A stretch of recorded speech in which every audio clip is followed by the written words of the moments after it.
Ready to make a real impact every day? Join the Active Day Home Care team and help clients maintain their independence in the comfort of their own homes. Make a difference in someone's life as you provide essential daily assistance and protect their health and happiness. Earn up to $20 an hour and enjoy additional perks like optional daily pay, 401k, paid time off, ongoing educational training, and more. Join a team that values care, compassion, and your professional growth. Visit activeday.com to apply.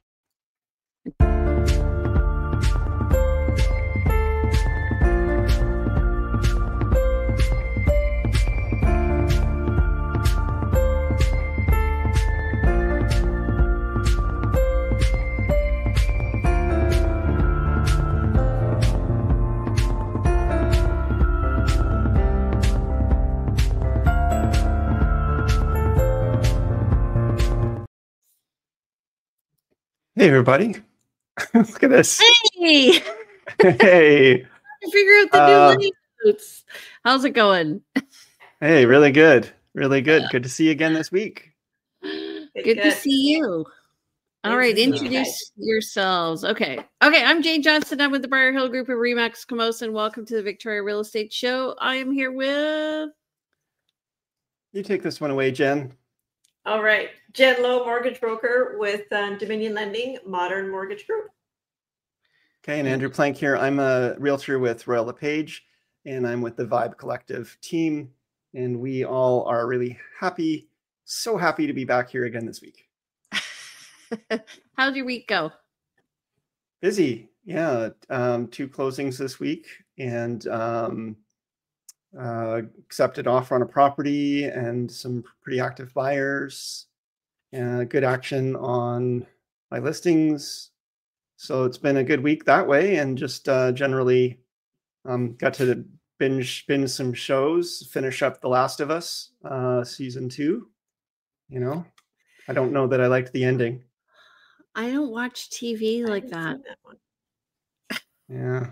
No. It's funny. Like it's funny how like in the 80s or 90s, everybody would talk about the same TV shows.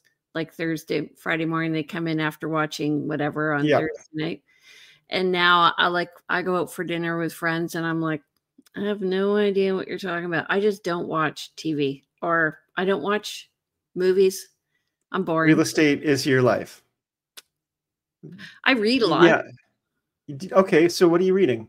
What are you reading today? I read the news. I got the Go Giver. I've got Go Giver's great. Good book. God. I can't remember her name. She's with Dragon's Den, her latest book. Arlene Dickinson, yeah. Yeah. Yeah, and I've got Let Them by Mel Robbins, which I listen to a podcast and stuff like that too. So I find actually that podcast kind of reflects her book. So I do appreciate the idea and concept of Let Them. And we've had, there's personal stuff goes on in life, and you've got interpersonal, stuff going on with friends and family. And then with that concept of Let Them, it just releases so much energy. It's good. I like it. Yeah. Jen, what are you reading these days? Well, I like my podcasts. I like survival podcasts. Okay. I find them very interesting. Okay. I also listen to Mel Robbins. Yep. And then I'm a Netflix person. I love my Netflix shows as well. Awesome. Yeah, I mean, I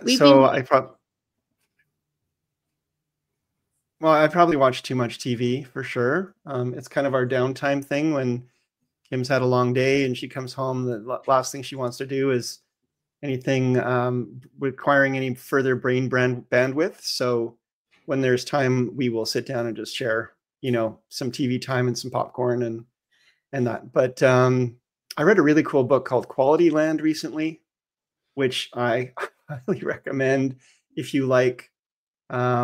It's sort of the dystopian future, but based on a world run on algorithms where corporations own the world. It sounds horrible and scary, but it's a really, really well-written and funny book. Oh. The closest thing I've seen recently to one of my favorite books of all time, Hitchhiker's Guide to the Galaxy. It's got that same kind of flavor of whimsy and yet really serious, like overtones of this could be our world if we're not careful. It's a bit of a Black Mirror meets Douglas Adams. Or 1984. Yeah, Maybe. somewhat. Yeah. They're definitely always at war with a different corporation country. The countries are corporations, so it's fun. So we've been watching more Canadian television. So we've been watching Gem a bit, and so we are watching North of North, which is so funny. Okay. It's very good. I highly recommend it. It gives you insight into the humor. There's a lot of humor up north. Okay. All right. Well, to circle this back, and then we can get on with the show. The Last of Us, which we just finished up season 2, is filmed here in BC. A lot of it's been filmed on, some of it's been filmed here on Vancouver Island. So you definitely get a lot of West Coast scenes, and it's been a great show. It's based on a video game, and yet I had Kim, who is not really into sci-fi, not into these kind of things, and she's been completely into this show with me. So it's been great to share that.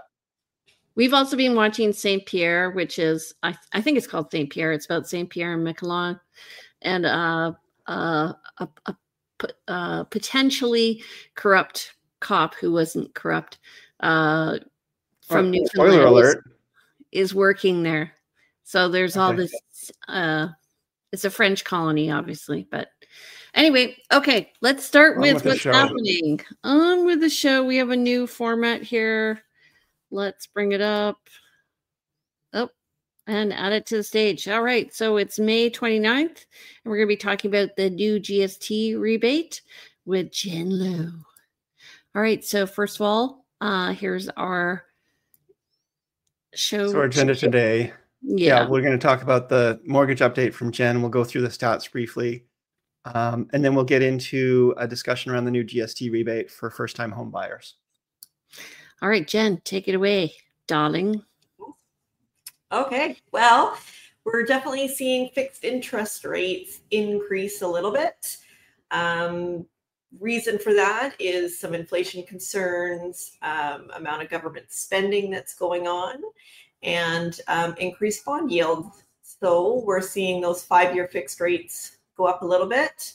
Next week, June 4th, we've got the next Bank of Canada rate announcement, and that's specific to variable interest rates. So we will see what they decide to do, whether the chances are they're going to stall and keep interest rates, to keep the overnight lending rate the same.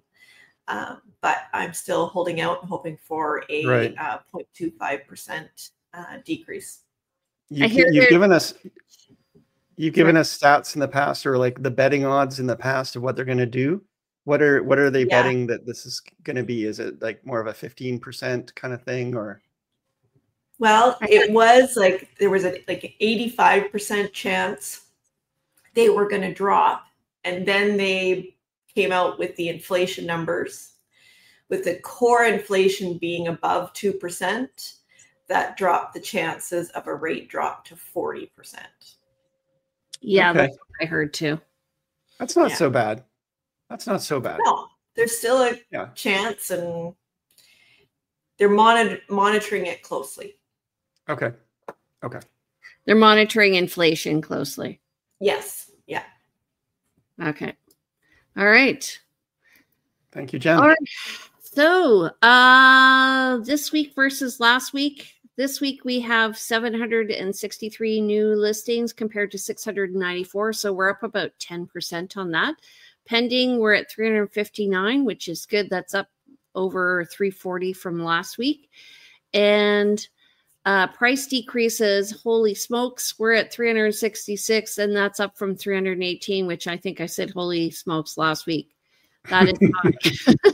And expired are 84. Some of those are going to be coming back as new listings. Just so you know, it's a way, especially if they're changing the price, to bring this unit to market to see new people. So it is a strategy that I think we all use, our colleagues use, is sometimes we will actually go to the seller and actually re-sign the contract where we had, let's say it was expiring a month from now, we actually expire it sooner and then put up a whole new listing. So it comes up in the hot sheets as a new listing at a new price. So it's kind of like a relaunch if we're not getting the activity we want to see. So rather than do a price decrease, we do a new listing and usually combined with a price decrease. But it won't show up as a price decrease because it's a new listing. Right. So I tend to tell people, if you like a property, but you don't like the price, don't discard it because the price can come down. And this is proof, because sometimes what this does is it actually prompts a sale. And you may, especially if you go beneath a certain threshold.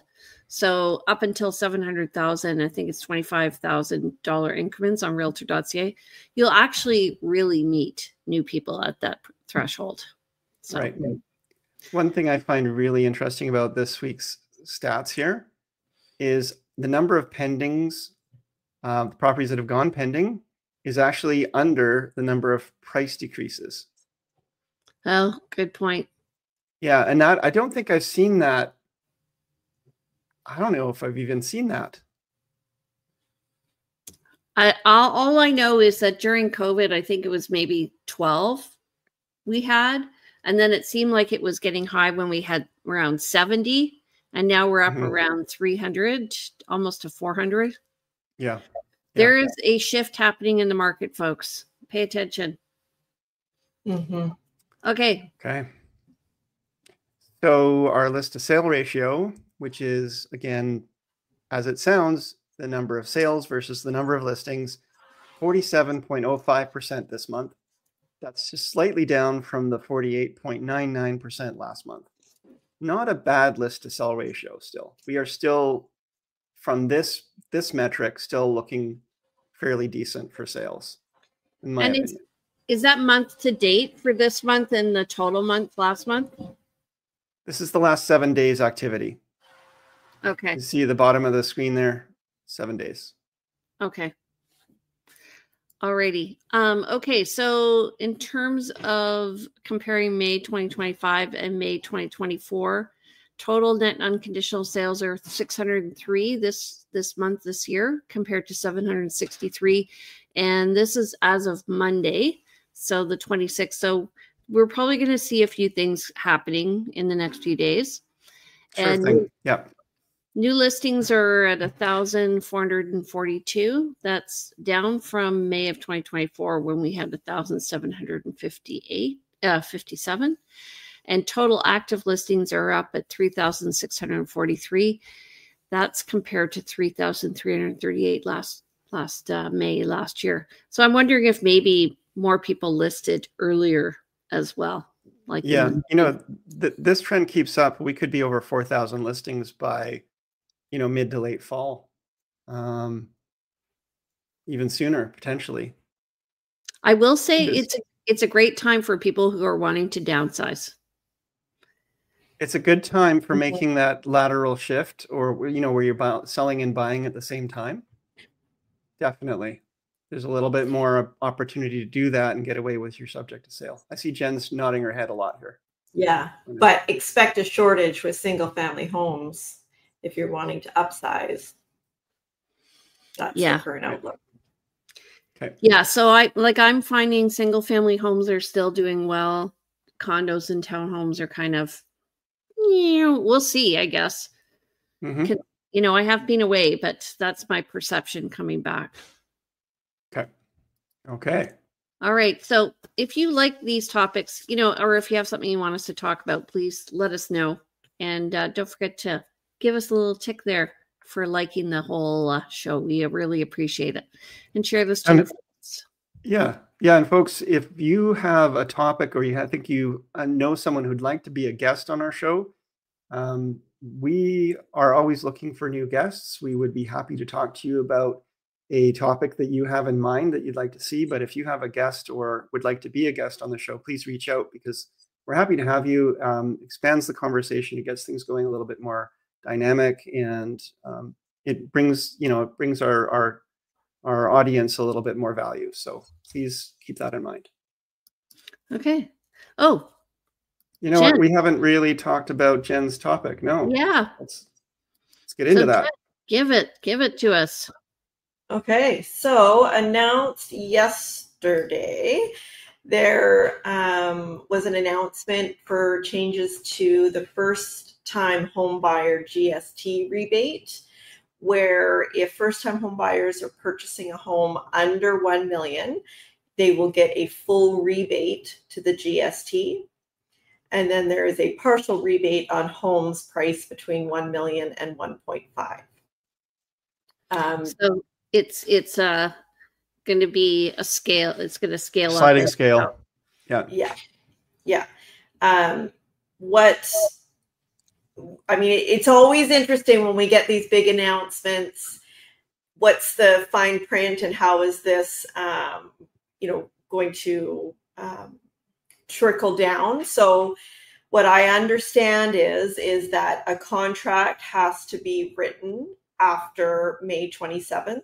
So if you'd already previously agreed to purchase a property, a brand new build, you would still be, prior to May 27th, you're still susceptible to paying that GST.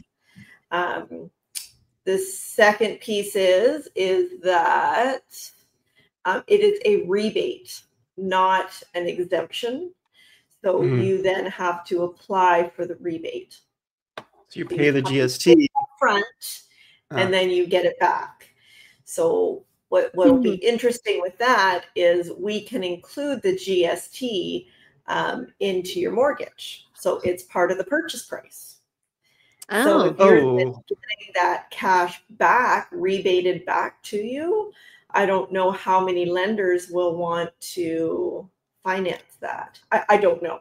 It's just, again, one of those things that will need That's very interesting. Yeah. So the lenders maybe the lenders will start requiring the buyers to assign the GST back to them as part of a back down payment. I mean, that's one thing we've seen in the past with rebates when developers were doing a rebate. Right. It opens up a can of worms anyways. So we'll just have to see how it all. It makes for some complication.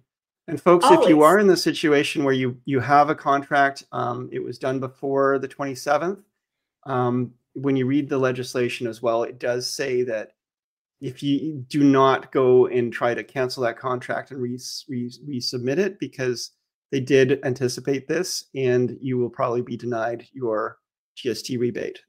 Even if you have a new contract that now meets the requirements. I have a client who just bought new. Yeah.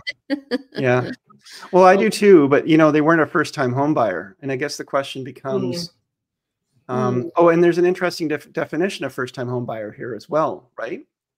Yes. Do you want to go into that, or shall I? So it's a similar, it's not like the property transfer tax first-time home buyer definition. And for paying the property transfer tax, if you have ever owned a home anywhere in the world, you have to pay the property transfer tax. With the first-time home buyer, this new GST rebate, as long as you haven't owned a home in the last 4 years, you're eligible for this rebate. Yeah. You also can't have lived with, in a common law or married situation, someone else, because you can't be living with someone else who's considered your partner, because then you're considered an owner in that home as well. So they do watch that too. Yeah. That's interesting. So it just begs the fact that if you are in a relationship with somebody and you own a property, you should really enter into a tenancy agreement with them, so that if you break up, you don't owe them half your property, because that assumes what you're saying. And the other is then they can then claim a first-time home This buyer. is not legal or tax advice. Please consult your lawyer and accountant. Those are good points. Yeah. Yeah. Consult the professionals, but yeah. Yeah. Well, you have two people who are living in, they're in their 20s and they're, anyway, they may not be lifetime partners. Just be careful. Always enter into a tenancy agreement. I was going to say, your lawyer will likely fill this out anyway, is my thought, when you come to the closing. So it's not something the buyer would be responsible for. The lawyer will fill out the paperwork, but just ensure that it's on the paper, that it's the paperwork you're signing. Yeah. Mm-hmm. So one thing I found interesting about this legislation is that it does have that sliding scale after $1 million down to 1.5, where it disappears. You would think if they were trying to support first-time buyers, and I know it's a limited subset of buyers that are first-time buyers buying at $1.5 million, but why drop it down if you're ramping it up to $50,000, the full GST rebate at $1 million? Why not just stick to that as the cap and allow for that if it's even higher if you're a first-time buyer? Beyond that, why slide it back? So the minute you go to 1.1 million, and come on, in Victoria, if you're a first-time buyer of a single-family home in Victoria, you're going to be paying more than that, especially new construction. Well, I think it incentivizes new construction to be less than $1 million as well. That's a really good point. It could do that, but that's a pretty small subset still. Like, it's not going to be enough of a motivation for most single-family home construction to try to hit that. Well, do you remember when though, like it was 425? The number was 425, and then you would have a sliding scale to 450. Yeah. And then they changed that. And what happened was all the prices went up. There was no incentive for builders to be less than 425 after that. So I think it just affects how the builder perceives it. Perhaps. What do you think, Jen, is going to be, how often do you see, in terms of your business, buyers that are going to fit into this category, buying new construction, that are qualifying as a first-time home buyer in this situation? Is it, 3%, 1%, 25%? That's a tough one. I mean, I do work with a lot of first-time home buyers, but usually for a first-time home buyer to qualify for a mortgage in Greater Victoria, we're looking at like a condo to get into the market. So it's most definitely under $1 million. Right. Okay. And then as a first-time home buyer, and under $1 million. So that's just maybe the sweet spot. If you're considering buying a condo in Greater Victoria and you're a first-time home buyer, this is a good program for you to keep in mind. And I'm sure your mortgage lender will highlight this for you, but it can potentially, I guess, help increase your affordability and your qualification. Yeah, and this all comes under the new insurability. Like, it all ties in with the new insurability up to 1.5 million for people, so they don't need to have 20% down over $1 million, right? So they can going back to Andrew's point, though, why is it tiered between 1 million and 1.5? Because if you can get an insured mortgage up to 1.5, why are they tiering this? But I think it's to try and still impact the market, to encourage people to list a little lower. I know that there's a psychological barrier too at $1 million. So a lot of people look up to $1 million. So I guess devil's advocate, I could say if it was up to $1 million and it just cut off right at $1 million, then that's still a benefit to people buying under $1 million. The fact that they're diminishing that benefit between $1 million and 1.5 is a thing. I just think, it's not, again, there's not many first-time buyers out there that are going to be buying a $2 million property, but if they do, the GST is, whatever, doesn't matter. Having worked in government, I bet you it was just somebody who made a decision. And everyone jumps. Okay, and you know what? Yeah. It's a decision in the right direction for helping people have more affordability, and it doesn't really complicate too many things. And unlike the one where the government was taking a position of equity in the home, which has been canceled, right, Jen? That program where the the program where the government was giving was taking on partial ownership in terms of equity to help buyers qualify. That program's been canceled. So this is kind of a better, more usable, more broadly accessible program. So thumbs up, government. Yeah. No answering emails during the show. Jen's distracted. Something's going on. I might have been. Sorry, I apologize. Okay, we're all guilty of checking our phones and surreptitiously responding to texts, and people can tell when they watch the show. We're just right. What was that? Oh well, at least we have fun doing it. Okay. We're all running a business here. Our audience of 5 can wait. Okay, Andrew, how do people reach you? By the way, you guys look really small on the left side there. Anyway, go ahead. Yeah, I'm Andrew Plank. I'm a realtor. I've been doing this since 2006. I am with Royal LePage, Coast Capital Realty, and part of the Vibe Collective team. So you can reach me at 250-360-6106. That is phone, that is text. You can email me info@andrewplank.com and check out the website andrewplank.com or the team website realvibe.ca. Awesome. Jen, how do people reach you? I am Jen Lowe. I am at 250-217-4925. I work for Dominion Lending Center's Modern Mortgage Group. Email is jen@jenlowe.ca, and my website is jenlowe.ca.